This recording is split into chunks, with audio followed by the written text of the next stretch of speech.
आपका स्वागत है आज इस वीडियो में। आज हम बात करेंगे दोस्तों बुक्स के बारे में, किताबों के बारे में। दोस्तों हम सब के जीवन में किताबों का अपना एक अलग महत्व है। हम सब ने बहुत सारी बुक्स पढ़ी हैं, लेकिन जो सेल्फ हेल्प बुक हम पढ़ते हैं उससे हमारे जीवन में, हमारी प्रोग्रेस में जो उसकी इम्पोर्टेंस है वो बहुत ज़बरदस्त है। दोस्तों आप सब ने कभी न कभी कोई न कोई बुक पढ़ी होगी। मैं भी आप ही की तरह बहुत ज़्यादा बुक पढ़ने का शौक़ रखता हूँ। हम आज बात करेंगे एक ऐसी बुक के बारे में जिसने मुझे ऐसा लगता है कि मेरी लाइफ में बहुत ज़्यादा सकारात्मक परिवर्तन किए हैं। दोस्तों हम सब अपने जीवन में बहुत बिजी हैं और हम सब चाहते हैं कि हमारा जो बिज़नेस है, हमारी जो जॉब है, वहाँ पे हम अच्छा परफॉर्म करें। हम सब चाहते हैं कि हमारी रिलेशनशिप बहुत अच्छी हो। हम सब चाहते हैं कि हमारी फ्रेंडशिप अच्छी हो।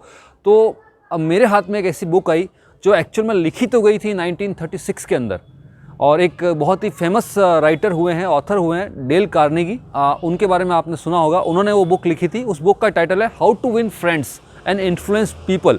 अपने समय में ये बुक बहुत पॉपुलर हुई थी, बहुत ज़बरदस्त बेस्ट सेलर बुक रही थी ये। और इसका जो हिंदी संस्करण है वो पहली बार 2003 में पब्लिश हुआ था और अभी तक ये 3 करोड़ कॉपी जो है वो बिक चुकी है मार्केट में। दोस्तों ये बुक आज भी उतनी ही प्रासंगिक है जितनी कि इसको लिखते समय इसके ऑथर ने जो सोच रखी होगी। ये बुक आज भी हमारी डेली रूटीन की जो एक्टिविटी है उसमें बहुत प्रासंगिक है। और जब हम ऐसे किसी बिजनेस या ऐसे किसी जॉब में हैं, या ऐसे किसी प्रोफेशन में हैं जहाँ पे हमको डेली नए नए लोगों से मिलने का काम पड़ता है, जहाँ पे हमको रोज़ लोगों से इंटरेक्ट करना है, जहाँ पे हमको अलग अलग तरह के माइंड से इंटरेक्ट करना है, तो वहाँ पे इस बुक के अंदर जो बताई हुई टेक्निक हैं वो टेक्निक बहुत ज़्यादा इम्पोर्टेंस रखती हैं, बहुत ज़्यादा महत्वपूर्ण हो जाती है हमारी लाइफ में।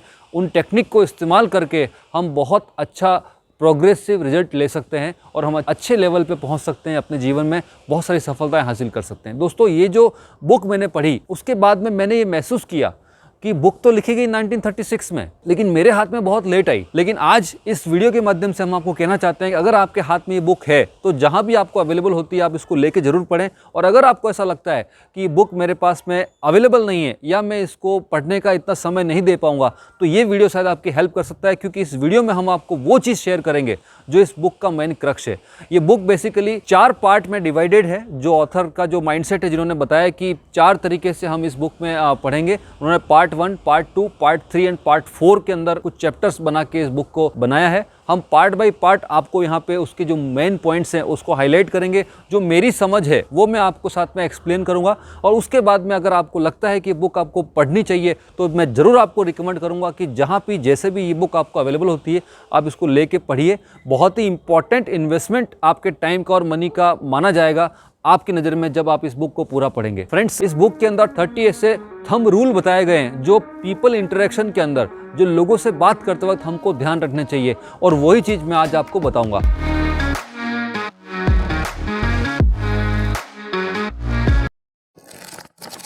सो फ्रेंड्स पार्ट 1 जो इस बुक का है, जिसमें ऑथर कहते हैं कि सबसे पहले हमें ये जानना है कि कौन सी ऐसी वो चीज़ें हैं जिससे लोग हमसे प्रभावित होते हैं। बहुत पुरानी सेइंग है कि first impression is the last impression. तो जब भी हम लोगों से इंटरेक्ट करते हैं हमें ये समझना है कि हम ऐसा क्या बोलें, क्या बात कर रहे हैं कि वो व्यक्ति पे हमारा इंप्रेशन अच्छा जाए। तो उसका सबसे पहला थंब रूल, बुराई मत करो, निंदा मत करो, शिकायत मत करो।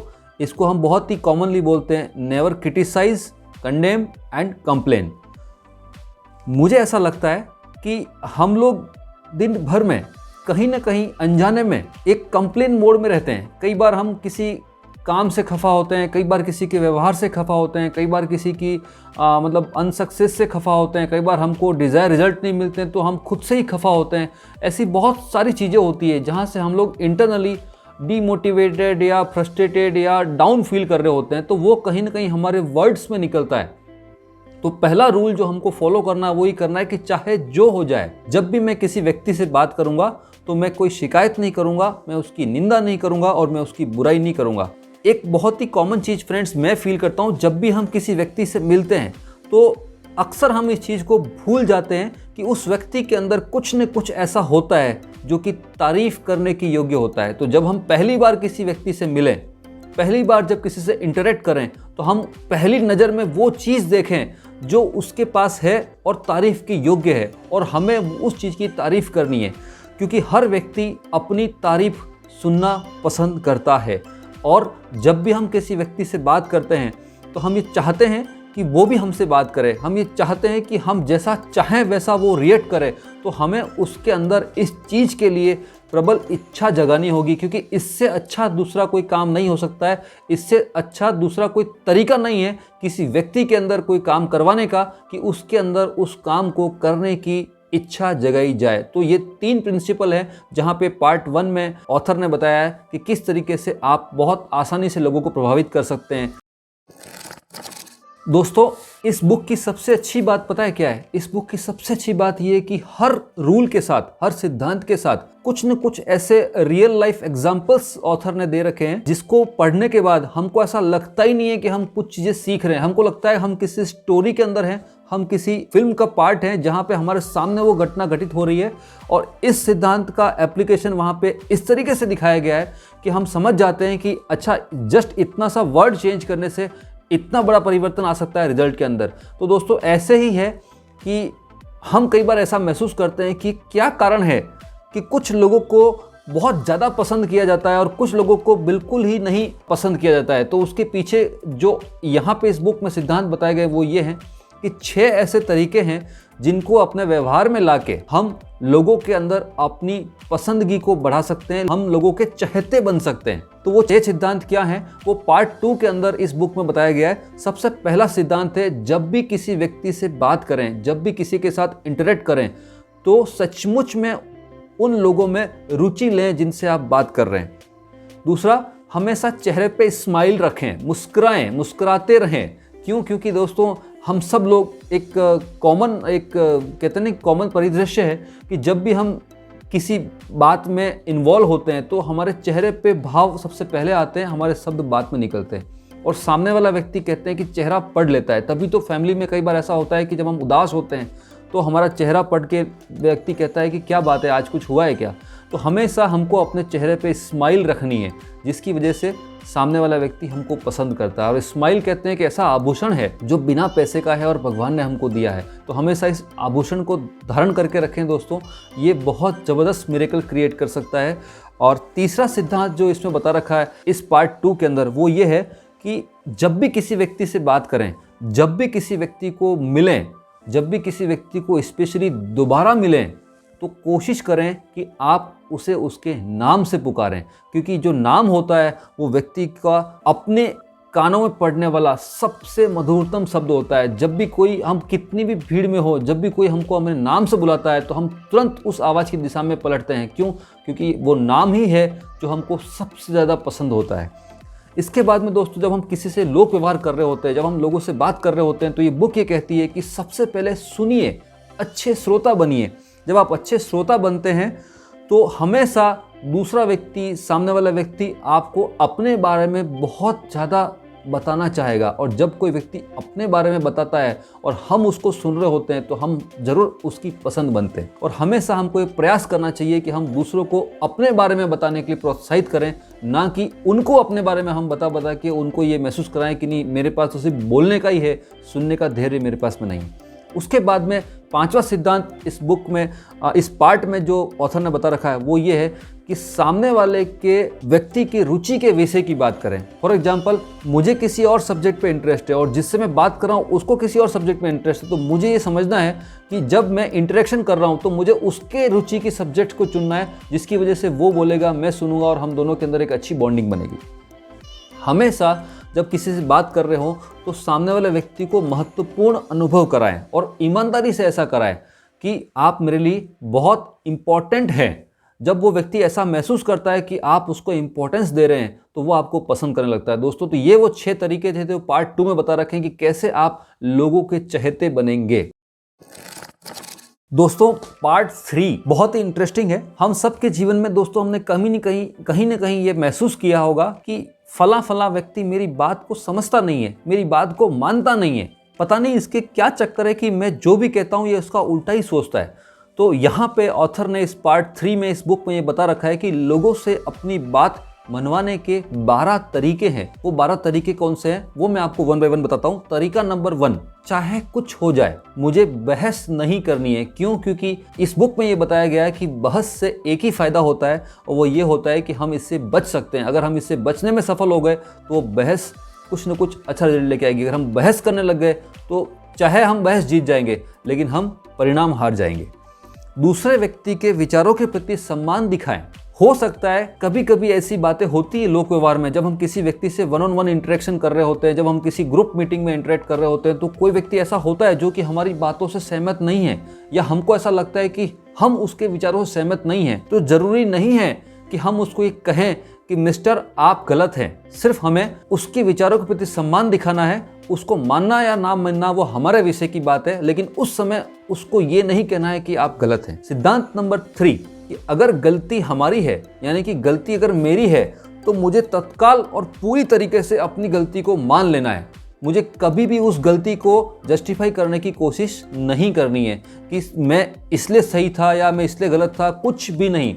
अगर मेरी गलती है तो आई एम सॉरी। और ये बहुत ही सटीक एग्जाम्पल्स के थ्रू इस बुक में समझा रखा है। जब आप अपनी गलती मानते हैं तो सामने वाला व्यक्ति भी आपका आदर करता है। हमेशा जब भी कभी बात होती है, तो कभी भी कोई भी बातचीत होती है, तो तुरंत अपनी पॉइंट पे नहीं आना है। सबसे पहले एक दोस्ताना माहौल बनाना है, दोस्ताना तरीके से शुरुआत करनी है, जिससे कि आपकी बात को वहां पे पूरा इंपॉर्टेंस मिले और आपकी बात लोग मानने को मजबूर हो जाए। ऐसा एक दोस्ताना माहौल बनाना है, दोस्ताना माहौल से शुरू करना है। तो ये सिद्धांत नंबर 4 ये कहता है सामने वाले व्यक्ति को तत्काल हाँ और हाँ कहलवाएं। इसका मतलब दोस्तों जो मैंने समझा है वो ये है कि जब भी हम किसी व्यक्ति से अपनी बात मनवाना चाहते हैं, जब भी हम किसी से हाँ कहलवाना चाहते हैं, तो उससे पहले हमको कुछ ऐसी बातें करनी है जिसमें उस व्यक्ति की सहमति हो, और उससे हाँ हाँ वाले सवाल जवाब करके हम अपनी बात को भी हाँ में कहलवा सकते हैं।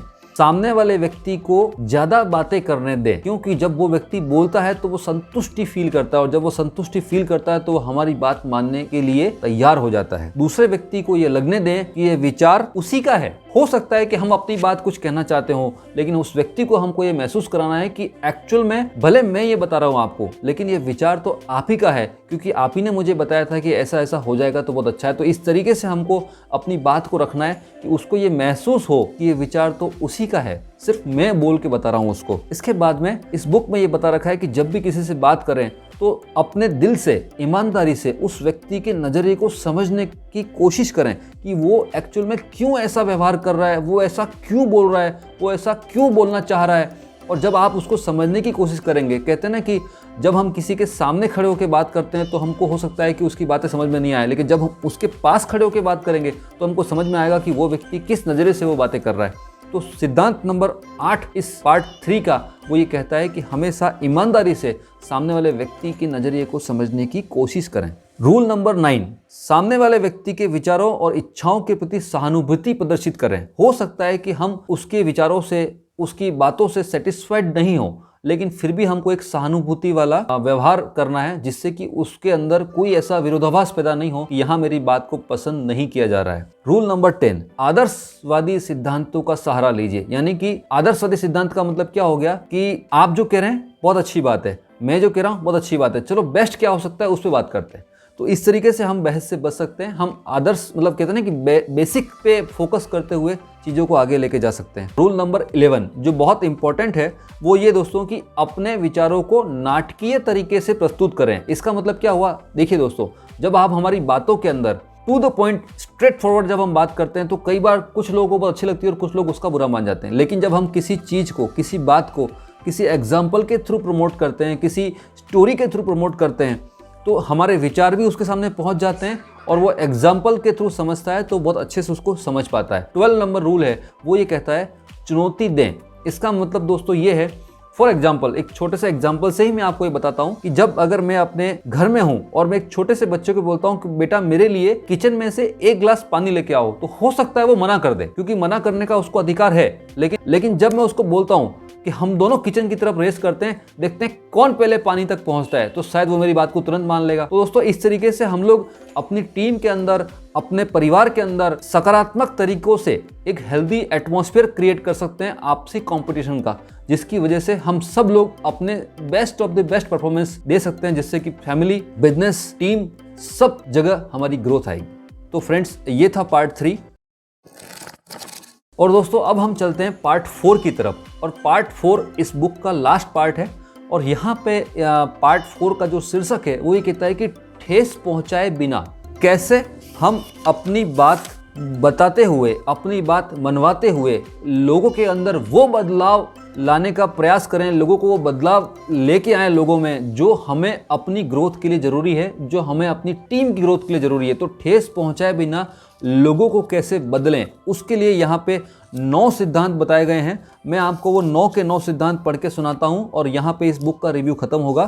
सिद्धांत नंबर 1, तारीफ और सच्ची प्रशंसा से बात शुरू करें। जब भी आप किसी टीम को एड्रेस कर रहे हैं, जब भी आप किसी व्यक्ति को एड्रेस कर रहे हैं, जब भी आप किसी फैमिली को एड्रेस कर रहे हैं, जब भी आप एज ए लीडर कहीं पे अपनी बात रख रहे हैं, तो हमेशा तारीफ और सच्ची प्रशंसा यानी कि अच्छी बातों से ही शुरुआत करें। लोगों की गलतियां अगर कहीं हैं तो उनको सीधे तौर पे ना बताएं और उनको अकेले में वो गलतियां एहसास कराएं, वो भी किसी न किसी एग्जाम्पल के थ्रू।